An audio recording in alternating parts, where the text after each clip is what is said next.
Amantíssimo Deus, Pai Celestial, te damos graças por mais esse dia, mais essa oportunidade de estudarmos algo da Tua Palavra. Agradecemos por esse dia e que nós possamos compreender e aplicar em nossas vidas o que tem para nós hoje.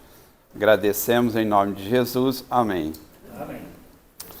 Bom, hoje o título aí da nossa aula, da nossa meditação, tem a ver aí com o estabelecimento do reino davídico, do estabelecimento do reino de Cristo.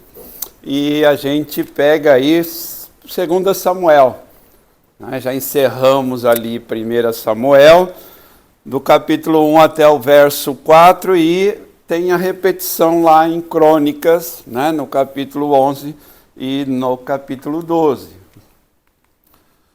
Então, o que nós temos aí? Qual é o resumo aí desse livro? É a história de Davi, que foi o rei famoso aí de Israel, segundo rei de Israel.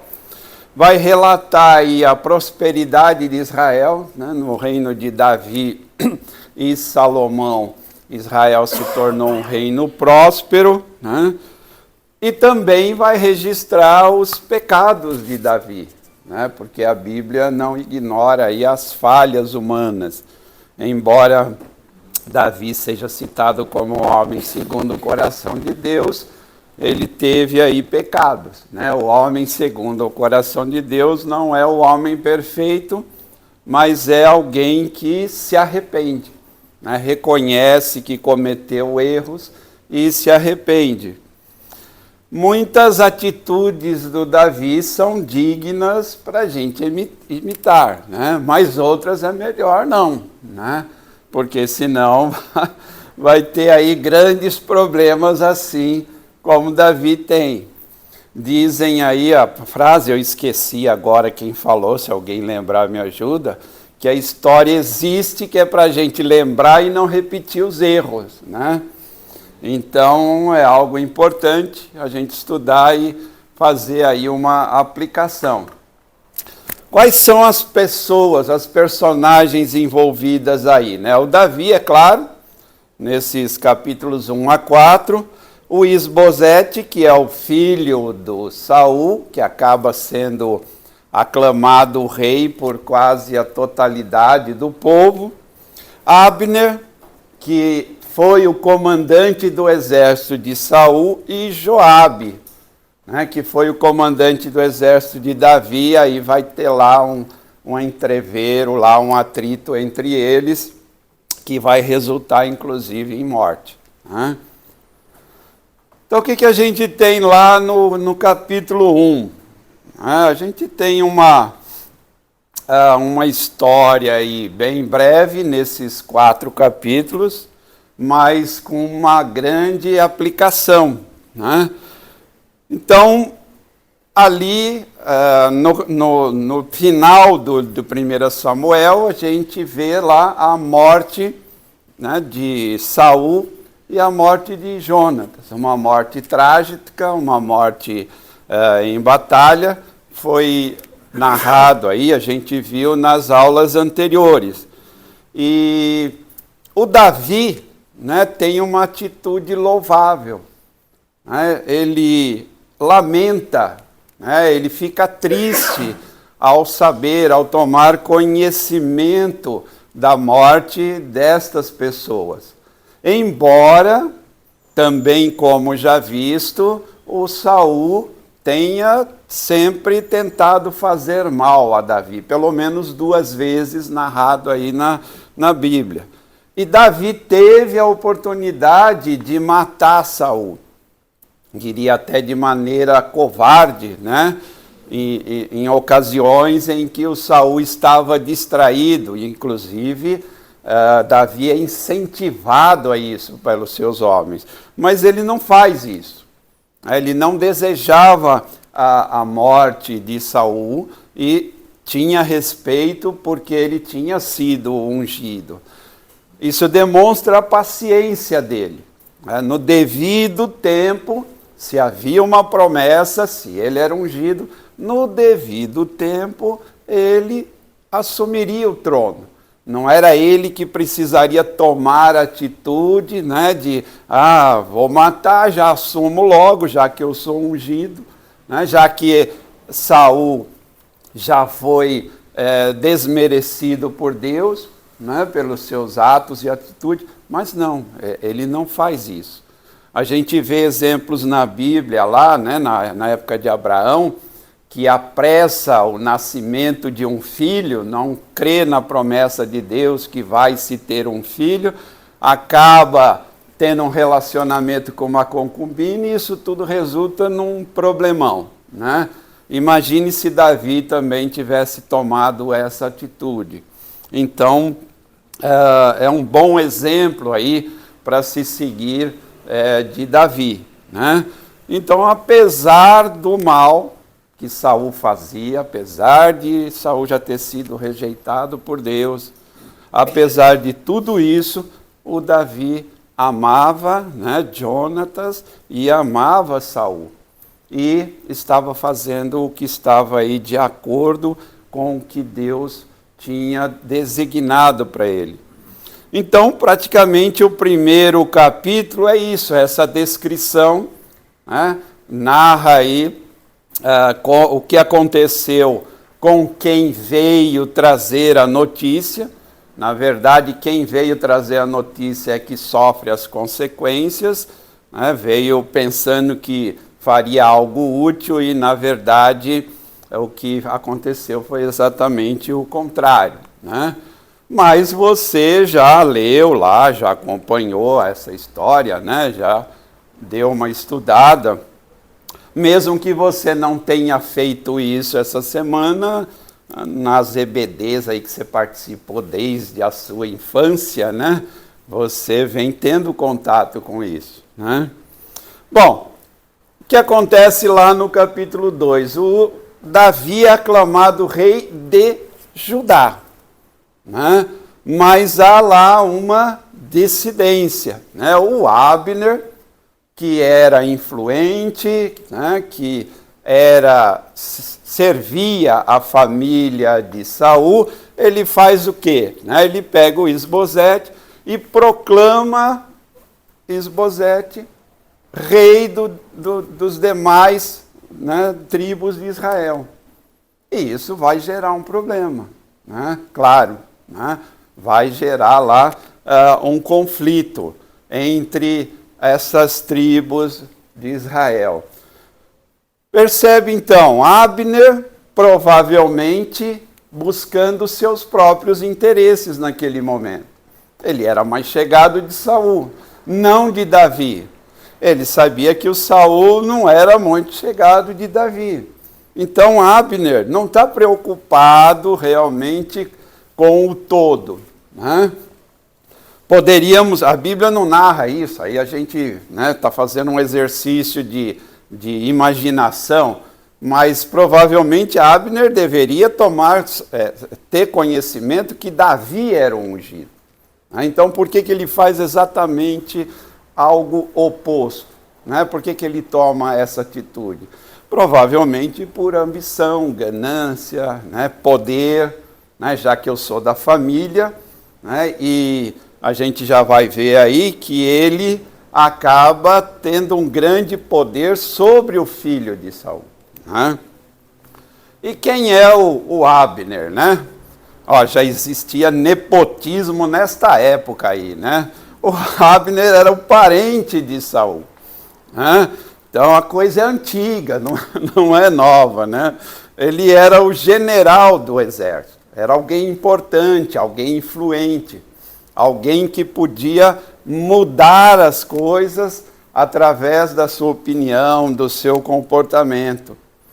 Foi o mesmo Abner que apresenta Davi a Saul. Se você ainda lembra do que já leu, do que já foi dito, então por isso que eu digo que ele, muito provavelmente, estava ciente de que Davi é que era o ungido. Davi era o que era o escolhido e não o filho de Saul.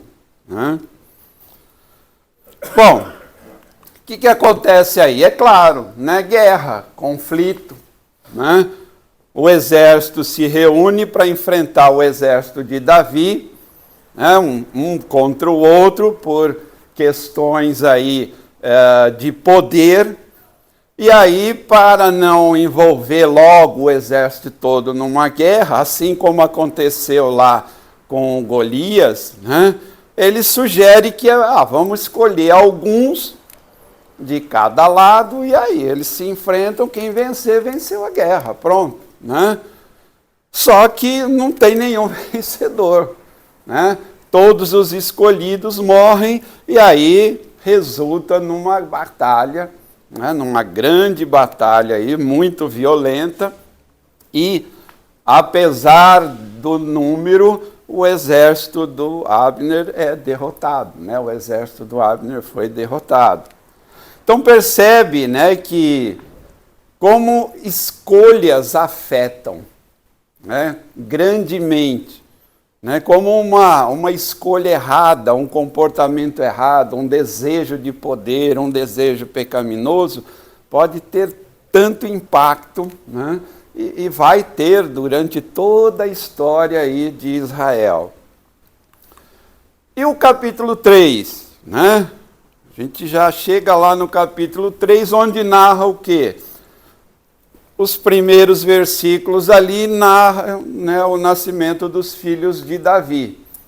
Então, é um bom exemplo para você ver se alguém aqui quer dar exemplo de nome para filho, né? A Bíblia tem uns nomes excelentes, né, para dar nome para filho, né?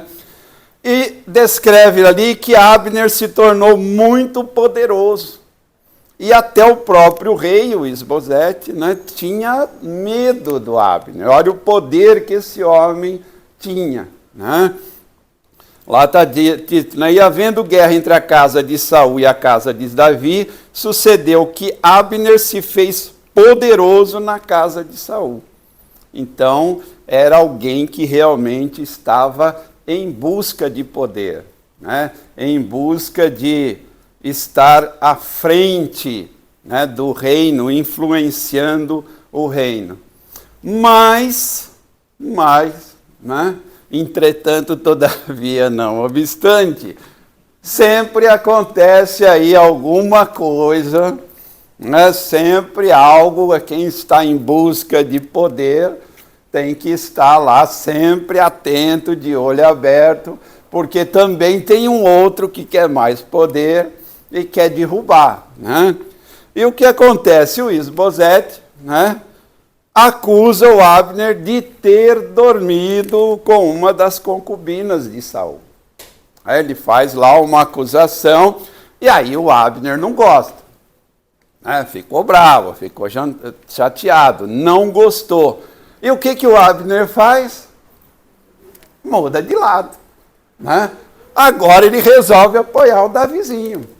Opa, esse aí é que realmente é ungido. Provavelmente, como diz aí na gíria, ia dar ruim para ele, né, com essa acusação. Fala, opa, né, vou ver aqui o que é melhor para mim, eu vou lá para o lado de Davi, né? É interessante, né? O homem tinha todo o poder, mas tinha toda lá uma articulação quando se está em algo, em um cargo que tem visibilidade, sempre tem alguém visando esse cargo também, né? Bom, então ao ser acusado, ele encontra lá um motivo para abandonar, né, quem ele havia apoiado, né? Foi um traidor. E aí ele passa para o lado de Davi com aquela conversinha, reconhecendo que Davi era mesmo ungido. Parece até que ele não sabia, né? Parece até que ele não sabia, né? Quem levou Davi primeiramente a Saul, ele sabia toda a história, sabia como deveria ser, né? Aí ele vem com essa conversinha, mas é exatamente o comportamento aí desse tipo de pessoa. Só que já tinha alguém que tinha poder lá no exército de Davi. Abner era do exército, certo?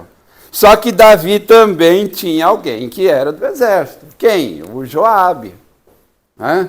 Olha só, né, que bem lembrou a irmã aí, né? Quanta trama, quanta confusão. Isso aqui está parecendo até novela, né? Novela mexicana. Né? Então Joabe era o comandante do exército e ele não ficou contente. E se você leu lá o texto, você vai ver que o Abner, né, ele tinha matado o irmão do Joabe. Então já tinha lá uma rixa, aí o sujeito chega, passa para o lado do Davi, pô, o cara vem chegando aqui, matou meu irmão, ele é o bom lá, agora vai tomar meu lugar aqui. Né? Perceba o que eu vejo em toda essa narrativa é sempre aspirações pessoais. Né? São pessoas pensando em si próprias. Em nenhum momento há uma preocupação com as leis de Deus, e nenhuma preocupação, em nenhum momento há uma preocupação com a nação, com o reino. O que a gente vê nessa narrativa aqui até esse momento são aspirações pessoais, pessoas preocupadas consigo mesmas que acabam gerando grandes conflitos. Ok? Tranquilo? E aí a gente chega no capítulo 4. Né? Claro, né? Sujeito envolvido aí, o que acontece com Abner? Né? Acontece que ele acaba sendo morto. Né? O próprio Isbosete ali, após tomar conhecimento da morte, ele fica temeroso. Né? E agora? Né? O que eu faço? Né? Então, Abner era alguém importante, e a sua morte poderia afetar aí o governo, né? Poderia afetar aí o jogo como estava definido ali até então. Né? E ele é morto também em uma emboscada, em uma armadilha. Né? Solicita-se que ele volte, e aí ele é morto também de maneira bem covarde, eu diria assim, não em uma guerra, não em uma luta, não em uma batalha. E aí tem uma quebra na narrativa. O autor, né, acrescenta lá uma informação. Né, inclui lá olha que nome legal para o filho aí, para sugerir. Né, Mefibosete. Né, Mefibosete. Né? Então há uma quebra aí e o autor introduz aí, né, essa narrativa. Muito provavelmente o autor quer demonstrar aí que a linhagem de Saul não estava totalmente extinta, né, porque havia o filho de Jonatas. Então ele faz uma lembrança aí deste homem e a gente vai ver aí a história, né, vai saber mais sobre a introdução dessa personagem lá nos capítulos 9, 10 e 21 de 2 Samuel. Que a gente vê toda lá uma trama. Quem for falar aí nesses capítulos provavelmente vai falar algo aí do Mefibosete, né, que era filho de Jonatas, e também, se você leu, sabe até aqui que Davi tinha uma amizade bastante profunda com Jonatas. Bom, aí tem lá os espertalhões, né, que vai até Davi, assim como teve lá os espertalhões que comunicou a morte de Saul, achando que ia ter alguma vantagem. Eles vão lá e retratam o assassinato. Né, foram testemunhas, sabe como, né, foi assassinado o general lá do exército, né, o Abner. E aí eles vão até lá, né, e entram lá, né, no calor do dia, né, cometem o assassinato, né, matam Isbosete, e aí vão narrar para Davi essa história. Né, ele fica lá, opa, vamos lá explicar para o Davi. Só que o Davi não compactua com esses tipos de ações, né? Assim como ele não aceitou aquelas pessoas que vieram comunicar a morte de Saul, ele também não, apesar de saber que não era um governo legítimo, não era um governo da vontade de Deus. Então a gente vê aí as atitudes de Davi, como elas são corretas, né? Como elas são honestas. Essas pessoas fingiam ser amigos de Davi. Mas, né, provavelmente, se a história, se as ocasiões, se houvesse uma mudança, eles trairiam Davi também, né? Provavelmente, eles fariam o mesmo com Davi. Então, Davi dá ordem para que matassem esses homens também. Ok? Assim como ele pediu para matar os homens que vieram comunicar a morte de Saul. E aí, acabou, né? Acabou a aula, podemos ir embora para o culto, né? Só isso, né? Mas é só isso mesmo? Né? Uma história que eu identifiquei aí: traição, inveja, busca por poder, mentira, guerra, assassinato, corrupção, né? Coisas antigas, né? Assolando aí, e repito, né? A história nos é deixada para que nós a conheçamos e não cometamos os mesmos erros. Né? E eu acho legal isso, porque a gente já não comete mais esses erros mesmo, a gente já aprendeu tudo isso daí, não é verdade? A gente já sabe tudo o que deve fazer e não comete os mesmos erros. Tá, mas o que nós podemos aprender com isso aí? O que legal, e leu aí essa historinha, bacana, gostei, vou contar para meus filhos, para todo mundo que eu conheço, tá, e daí? Né? Qual é a aplicação? O que a gente aprende com essa história de maldade, traição, inveja, ira, narrada aí em 2 Samuel? E aí nós vamos fazer a aplicação disso daí, né? Pelo menos o que eu entendi aí, que a gente poderia aprender um pouquinho aí. E aí agora eu não coloquei esse texto propositalmente. Pegue a sua Bíblia aí. Você sabe o que é Bíblia? Isso aqui, ó, isso aqui é a Bíblia, tá bom? Pega aí a sua Bíblia ou o seu aplicativo, tudo bem, pode abrir o aplicativo de celular.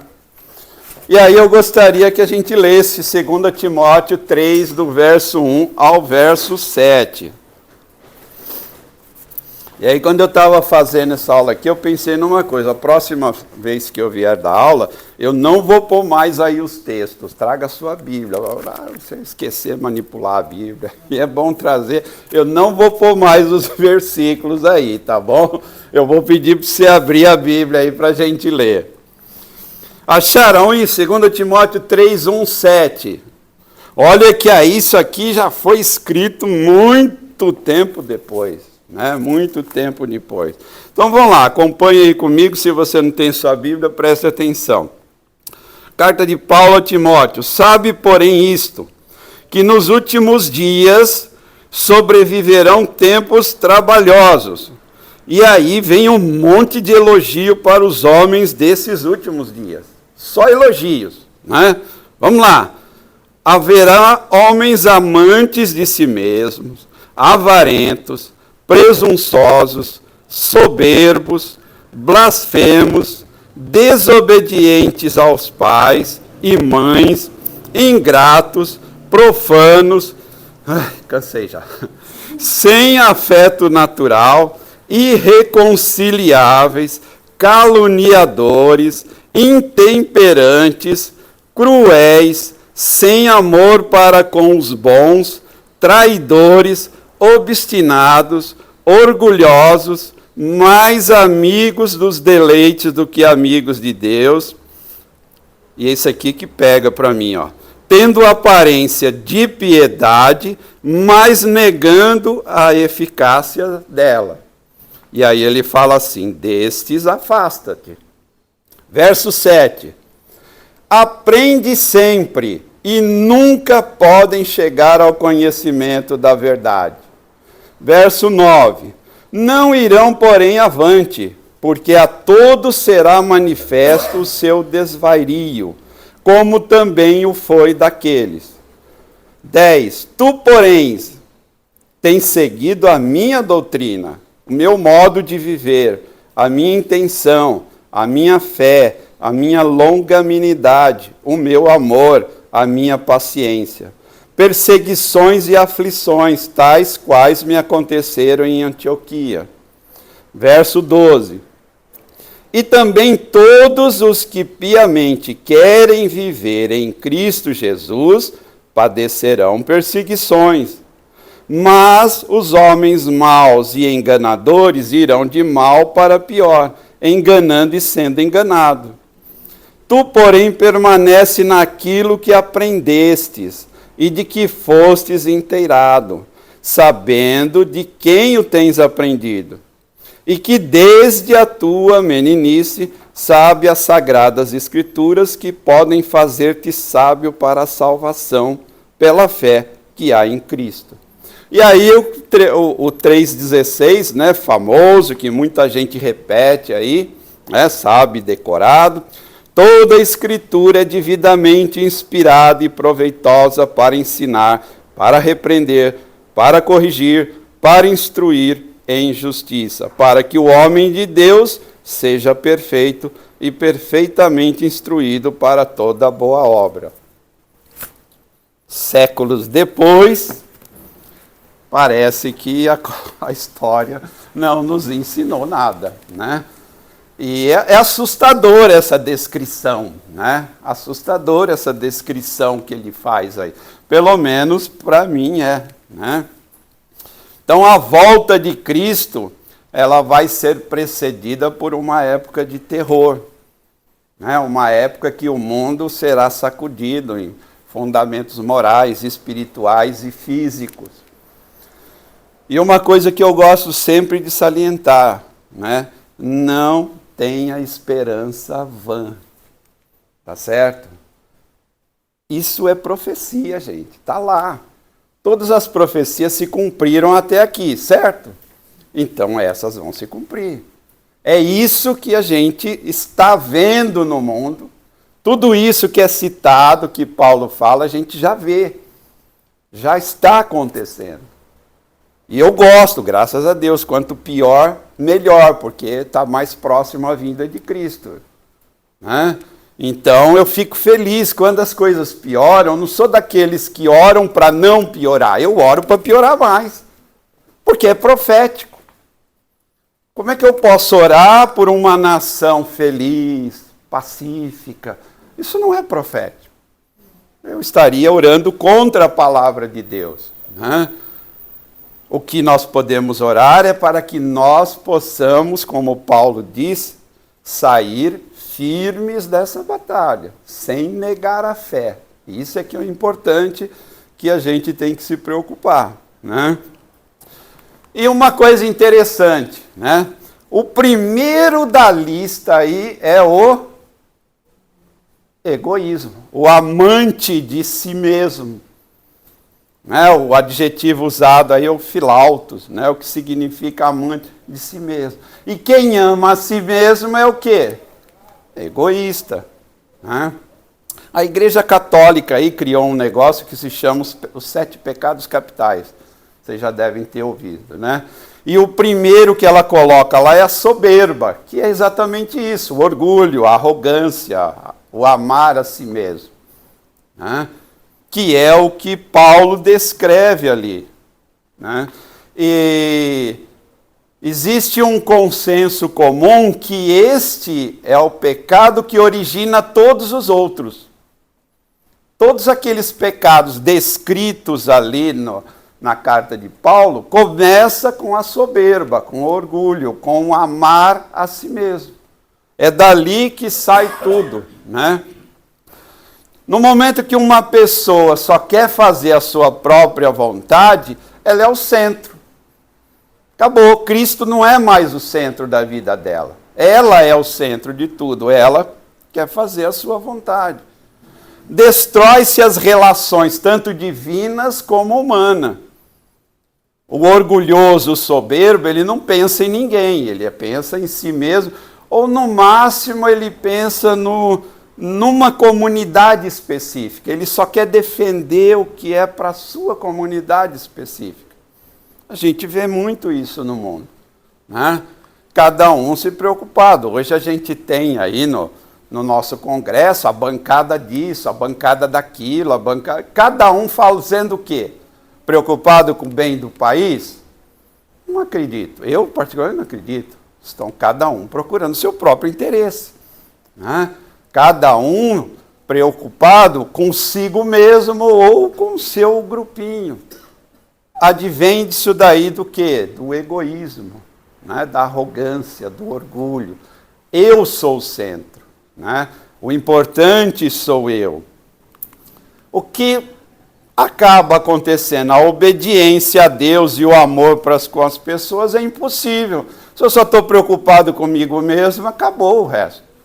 Não interessa mais você. Os seus problemas são problemas seus. Não são problemas meus, né? Eu estou preocupado comigo mesmo. Então, se eu for o centro da vida, então Cristo desaparece dela, né?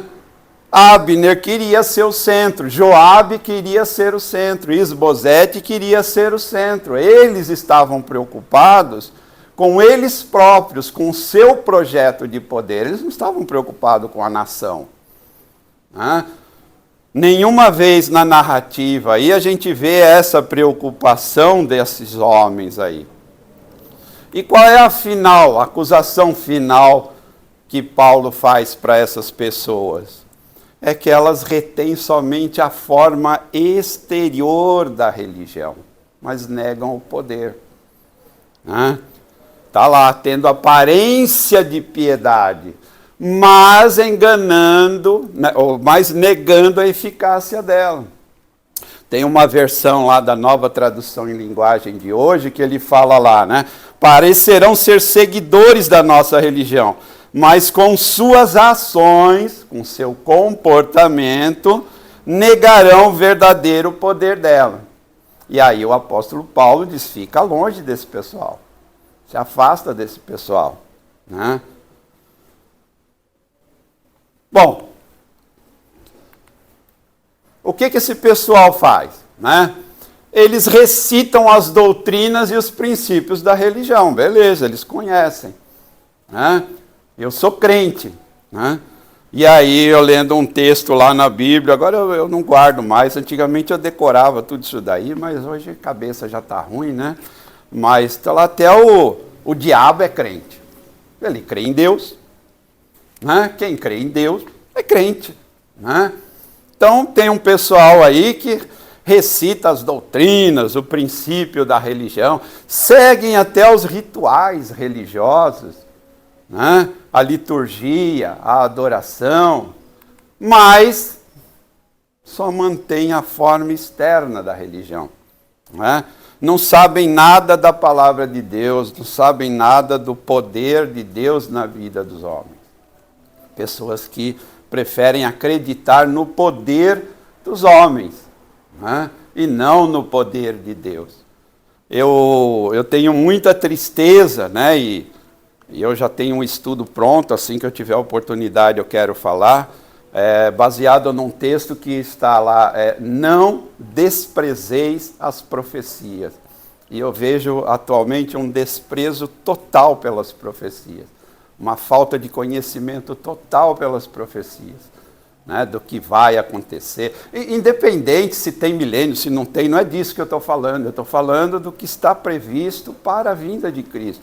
A humanidade, como vai ser o poder, o comportamento, né? Então, há um desprezo por isso. O que é? Não saber da palavra de Deus, né? Não ter conhecimento da palavra de Deus. O maior impedimento da religião não é o pecador, não é o mundo, não é o ímpio, mas o devoto rigoroso, né? Que se acostumou ao ritualismo. Durante um ano, lá na outra igreja que eu estava, a gente estudou as cartas de Paulo, né? E se você quiser dar uma lida, você vai ver. Paulo escreve para quem? Para não crentes ou para os crentes? Para os crentes. Quem que o Paulo critica? Os crentes. Todos os problemas que Paulo quer corrigir estavam dentro da onde? Da igreja. Né? Paulo não, na cabeça de Paulo não havia, vou fazer recomendações para o povo, para o rei. Ele estava falando com a igreja. E todos os problemas que Paulo criticava estavam dentro da igreja. Não acredita em mim não, depois você vai lá e lê. Tá? Você vai ver, ele começa lá falando aos irmãos que estão reunidos na casa, e segue. Então, essas profecias aí, a gente devia dar atenção, a gente devia aprender com a história.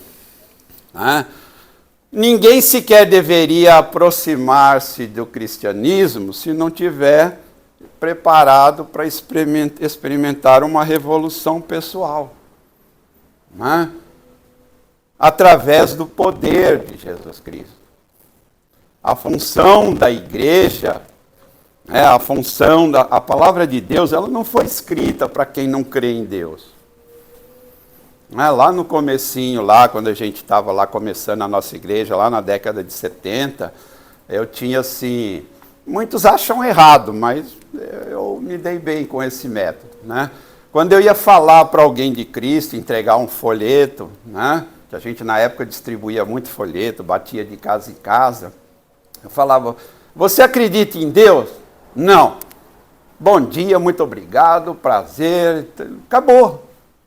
Não é? Porque eu acredito em Deus, tudo que eu vou falar é de Deus. Como é que eu vou falar de Deus para uma pessoa que já não acredita em Deus? Eu só posso orar por ela.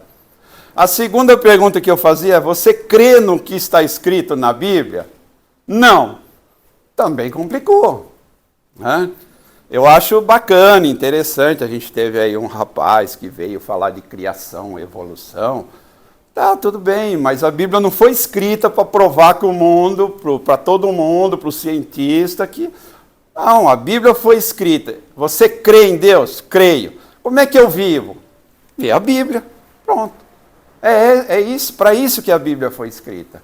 A Bíblia foi escrita para quem crê em Deus, para quem decidiu servir a esse Deus, saber como deve viver. Então você vai lá na Bíblia e aprende como se deve viver. E não adianta você querer enfiar a Bíblia goela abaixo para quem não crê em Deus, para uma nação ímpia, não vai adiantar. Você vai ser chamado de tantas coisas, tantos nomes, né, que nem dá para colocar aqui. Então, é algo que a gente tem que realmente meditar. E o que tem a gente aprender aí comparando, fazendo comparações entre Saul e Davi? Né? O que a gente tem aí para saber desse pessoal? Primeiro, né, um dos reis, né, foi escolhido por Deus. Ok? Não foi uma imposição, Davi. O Saul foi uma imposição. O que eles falaram? Queremos um rei. Ok? Não foi isso que a gente já leu, já viu lá, quem deu aula já falou. Então, o Davi é alguém, um homem segundo o coração de Deus. E o Saul não foi um homem segundo o coração de Deus. Saul tem mais coisas erradas na sua história. Né? Desobediência, né? Assassinatos, ganância, totalmente diferente de Davi. Né? Outra coisa, a dependência que Davi tinha em Deus. Né? Ele teve a oportunidade de matar Saul, não matou. Ele podia ter comemorado a morte dos aliados e de Saul, não comemorou. Ele foi paciente, ele esperou, ele era obediente. Se Deus falou, está falado, vai acontecer. Então, podia demorar, mas ia acontecer. Né? Que é, às vezes, o que acontece com a gente. Não, já aconteceu tanta coisa, já falaram tanto que Cristo ia voltar, mas nada acontece, está passando tempo, né? E, então, há um esquecimento. Mas Davi não fez isso. Ele não esqueceu. Outra diferença marcante entre Saul e Davi era a sua atitude com relação ao povo. Havia uma grande diferença entre Saul e Davi nessa relação, né? O Saul tinha um coração sem amor, ele era egoísta, ele não amava nem mesmo seu filho Jonatas, ele tinha um apreço, né? Nem mesmo Jonatas escapou da sua falta de amor. A gente vê aqui esse de 1 a 4, pessoas preocupadas consigo mesma, egoístas, gerou ira, gerou discórdia, gerou confusão, né? O Davi não, a gente percebe nos escritos dele, ele amava o povo sobre o qual ele reinava. Ele tinha um coração terno, né? Ele foi um soldado valente, foi estadista. Tanto que a prosperidade do reino começa exatamente com ele. Porque ele não estava pensando em si mesmo, mas sim no povo, né? É um bom exemplo para aprender, porque às vezes, repito, nós estamos pensando só nas nossas demandas. Nós estamos preocupados com o nosso grupinho. Mas existe um povo, existe uma nação precisando de Cristo, né? A nossa pauta não são pautas que interessam somente a nós. Nós deveríamos pensar no todo. Afinal, nós cremos num Deus que mandou seu Filho para morrer por todos, né? Então é algo que nos ensina. São lideranças, né? Uma liderança como Davi, que amou o povo de Israel, mesmo quando seus súditos foram ímpios, rebeldes e ingratos para com ele. Davi teve opositores. Todo líder sempre vai ter opositor, sempre vai ter alguém que não concorde, né? Então, as diferenças entre Saul, né, e Davi servem para a gente meditar aí em quem nós vemos, ou quem nós escolhemos como os nossos líderes. Porque o líder que eu defendo é aquele com o qual eu me assemelho mais. E tem muito líder aí que eu não quero me assemelhar de jeito nenhum. Tenho pavor, né? Então, as nossas escolhas devem ser baseadas no que a palavra de Deus ensina. Um bom exemplo de como deve se comportar um líder está lá em 1 Timóteo capítulo 3. Claro, óbvio, lógico que lá é a liderança que nós estamos comentando, a liderança na igreja, a liderança espiritual. Uma vez eu citei aqui, depois eu levei uma bronca do irmão aí, que tem 3 coisas que eu já fiz tudo na igreja, mas eu nunca quis ser pastor, diácono ou presbítero. Porque o que está escrito aqui, como deve ser essas pessoas, é muito sério, né? E envolve a família, não depende só de mim. Tá? E eu não estou falando isso aqui para os outros, isso é uma crítica que eu sempre fiz a mim mesmo, né? A liderança, né? A família pode afetar a liderança de uma pessoa. Aí eu fui membro de uma igreja, não vou citar aqui nomes nem local, onde o pastor não tinha nenhum respeito da esposa, dos filhos. E aqui está escrito, se o homem não governa bem a sua casa, como é que ele vai governar a casa de Deus? Né? Então, infelizmente, eu presenciei, inclusive por isso até que eu não fiquei lá depois, a rebeldia da esposa, dos filhos, contra esse homem que era o pastor. Ele não tinha respeito da igreja, porque ele não tinha o respeito da família. Eu já vi acontecer isso com diáconos, né? Então é algo muito sério. Mas eu também aplico para mim, quando eu tenho que fazer uma escolha que não na igreja, eu também aplico o que está em 1 Timóteo capítulo 3. Né? Ah, mas aí você não vai escolher ninguém. Tá, então não escolho ninguém. Simples, qual o problema? Né? Eu já cheguei em sessão onde ia aprovar se alguém ia ser diácono, pastor, ser o único a levantar a mão e falar, eu sou contra. E aí, como diz na gíria, aí a casa caiu para o meu lado. Né? Só você é do contra, todo mundo, né? Não sei, tem uma visão do povo aí que a maioria está certa, né? Se a maioria falou, está falado, a gente tem que aceitar. Eu nunca aceitei isso muito bem. Né? A maioria pode... Na Bíblia, a maioria sempre esteve errado. Sempre que a maioria escolheu alguém na Bíblia, deu ruim. Não deu certo. Né? Então, é algo para se pensar. Davi pecou. Mas era um homem segundo o coração de Deus. Por quê? Confessava os pecados, a confissão dele era sincera, diferente de Saul, que ficava se justificando, mas não sei o quê, foi para isso, foi para aquilo. Não, a confissão de Davi era sincera. Importante, ele se arrependia e não voltava a cometer o pecado. Então, o homem segundo o coração de Deus, ele não é o homem perfeito que não peca, mas ele é o homem que reconhece, se arrepende, corrige a sua trajetória e não peca mais. Né? Então, Davi sentiu a alegria do perdão. Nossa, a gente vê isso através dos Salmos. Né? Só que o pecado tem consequência, né? Como diz aí, Deus não deixa barato. Né? Assim, perdoou, tá bom, então beleza. Não, né? Há uma consequência. E se você já leu aí, nós vamos continuar vendo isso aí, acredito, você vai ver as consequências dos pecados, o que resultou, tantas complicações na família dele, morte, traição na família dele, irmão, irmã. É uma confusão danada, né? Eu li essa semana aí que tem um pai que disse que era para tirar uma escola, ele tinha lá, eu li qual era o estado americano, mas como eu disse, a minha memória está meio me traindo, e o pai entrou com uma ação na justiça que era para tirar todos os volumes da Bíblia da biblioteca, porque a Bíblia era muito violenta e pornográfica. E a justiça acatou.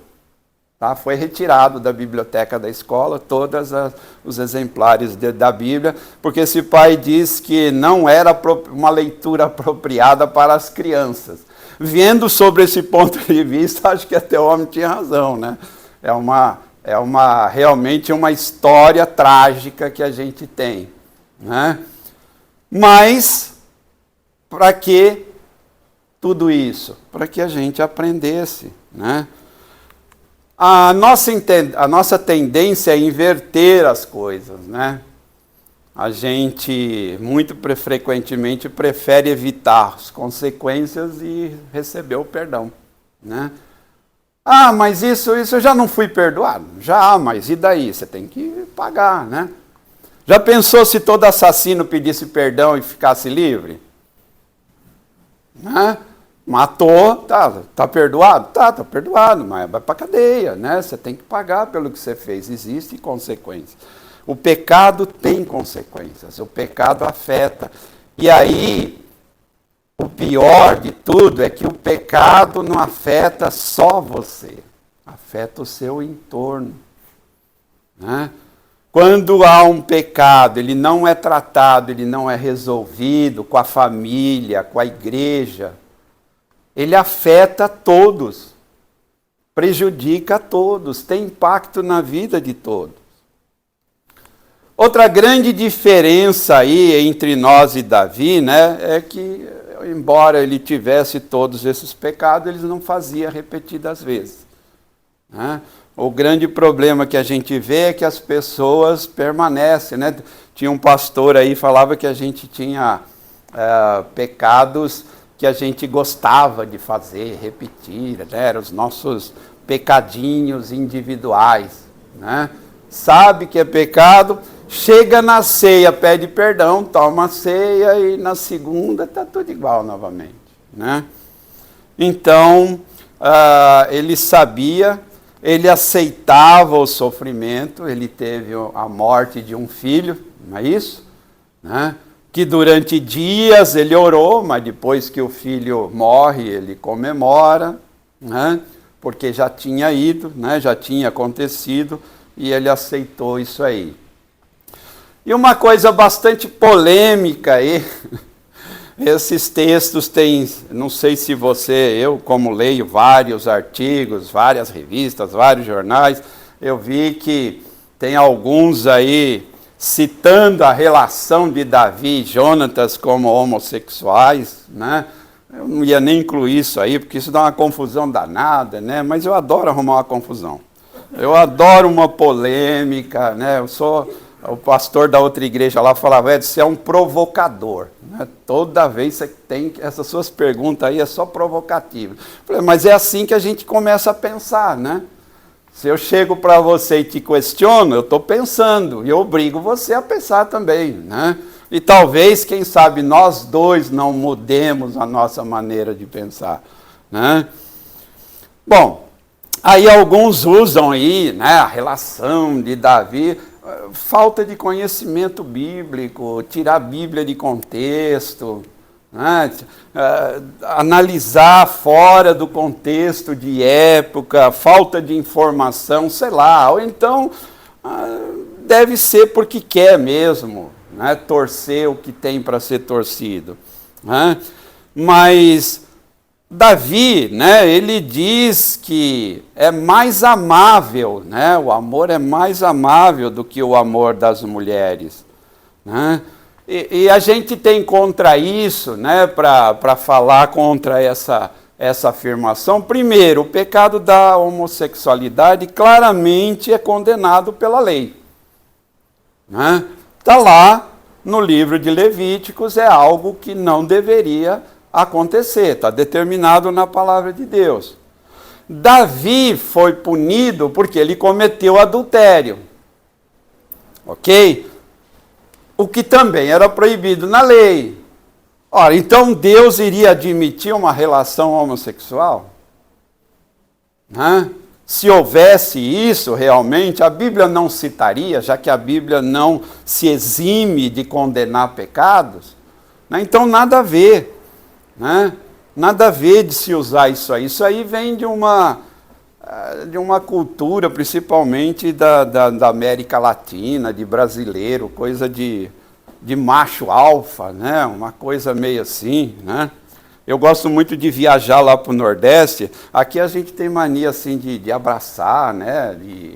Quando é mulher, dá beijinho e tal, né? Mas lá no Nordeste não pode abraçar homem, né? É como você chega lá e cumprimenta, os caras lá são machos mesmo, né? Aqui não, ou quer dizer, então, lá não pode, né? Eu fui ajudar lá depois de um churrasco lavar a louça, levei uma bronca, né? O meu colega disse, que isso aí, rapaz? Para com isso, aqui quem lava a louça é mulher, sai fora, né? Levei uma bronca, ele me pegou pelo braço, tirou, mandou a filha lá lavar a louça, né? Terminar de lavar a louça. Então, tudo isso tem influência cultural, né? Tem influência na nossa vida, no modo de pensar, mas o livro de Provérbios destaca, né, que existem amizades fortes entre pessoas do mesmo sexo, que podem até superar o amor dos irmãos de sangue, né? Então, nada errado, né? Não há problema nenhum dizer que um homem foi tratado por outro com uma amabilidade, né? Não tem nada a ver com conotação homossexual. A palavra de Deus, lá se você procurar a Bíblia, diz para nos saudarmos com ósculo santo, né? Com beijo. Né? Qual o problema? Né? Mas em tudo há uma visão social inserida aí no contexto. Então é triste ver como essa ideia de relação homossexual afeta, destrói as afeições, né? Dá uma série de problemas entre irmãos até de sangue, irmãos da igreja.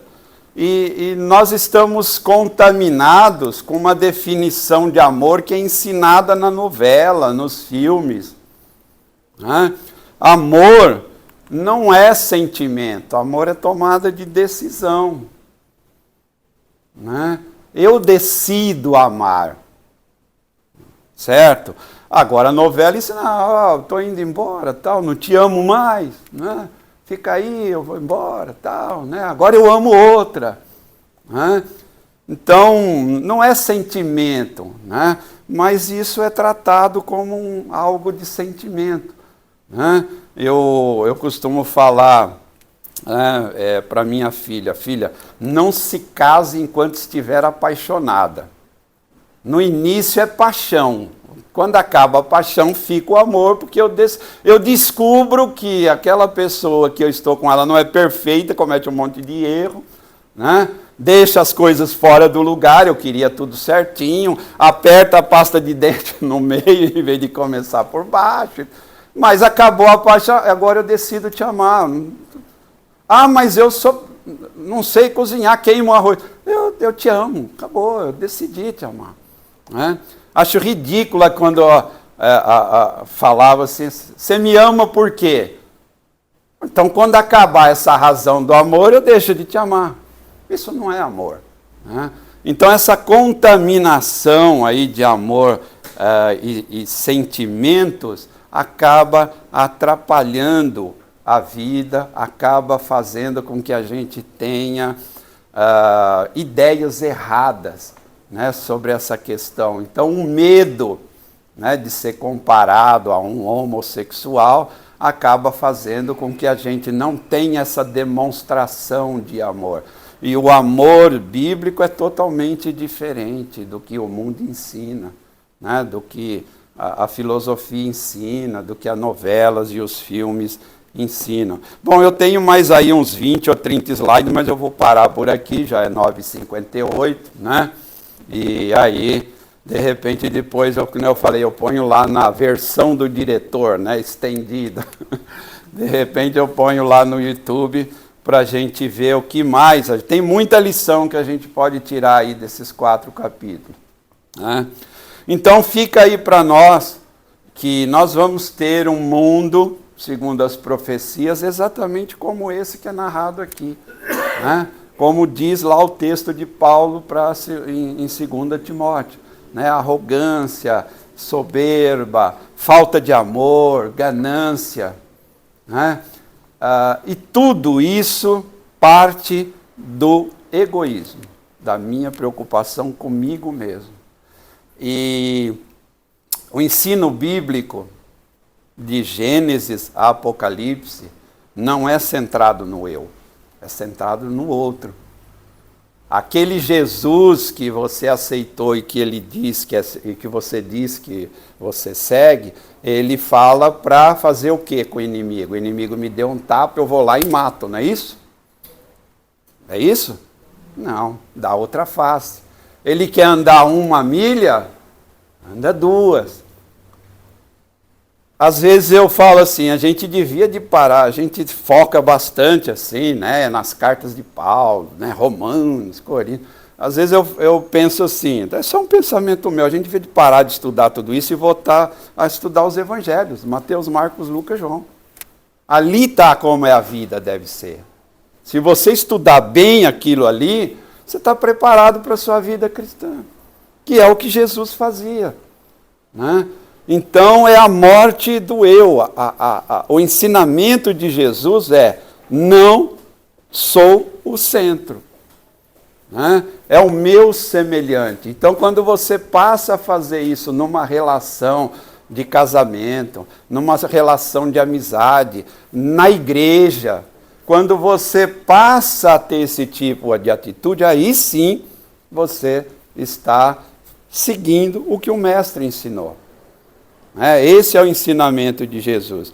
Então, fica aí a dica para você. Né? Para você não, que eu estou falando aqui é para esse povo da internet, porque vocês aqui não têm orgulho, não têm arrogância, não têm soberba, não tem nada disso. Né? Mas esse pessoal que vai me ver aí na internet, provavelmente eles têm esses problemas aí, né? Um ou todos. Né? Então, é algo que a gente deve orar, né, para a morte do eu e para a gente pensar mais no nosso semelhante. Vamos orar e aí a gente encerra. Amantíssimo Deus, Pai Celestial, te damos graças pela Tua palavra, te damos graças porque todos estes ensinamentos, essas narrativas, elas foram deixadas como exemplo para que nós possamos aprender, para que nós possamos evitá-las. Ajuda-nos, ó Deus, a cada dia mais ser parecidos com o Seu Filho. Ajuda-nos a cada dia mais a ter o comportamento do Seu Filho. Que é isso que nós lhe pedimos e lhe rogamos. Em nome do Seu Filho Jesus. Amém.